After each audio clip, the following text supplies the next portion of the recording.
Nagpaalam ka kay mister na magja-jogging.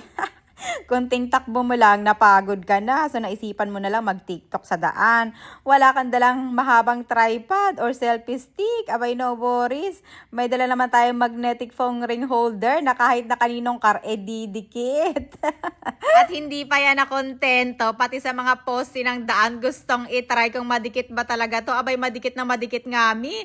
Ang cool nga nito dahil makakapag-video ka na kahit saan kang pumunta basta may dala ka nito. Tulad niya, napadaan ka lang sa ukay o maghahanap ka lang niya ng metal or bakal parang pagkabitan, makakapag-video ka na. Di ba? Ang cute nitong shorts nito, mi. Oh, 30 pesos lang yan. Ang gandang pang Zumba. Tapos, magja-jogging-jogging ka ulit ng konti. May nakita ka na naman na shop na naka-sale. Syempre, papasukin mo yan, titignan mo.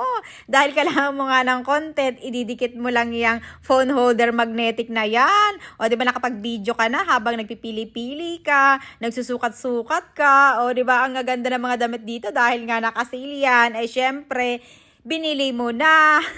Na-enjoy talaga mag-jogging, mag-shopping.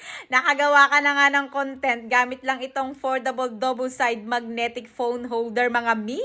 Ayan nga yung itsura niya. May kasama na pala yung magnetic ring. Kung para sa MagSafe naman, no need mo na yan ikabit. Ganyan naman yung itsura niya kapag naka-fold, di ba? Ang liit lang niya pero powerful.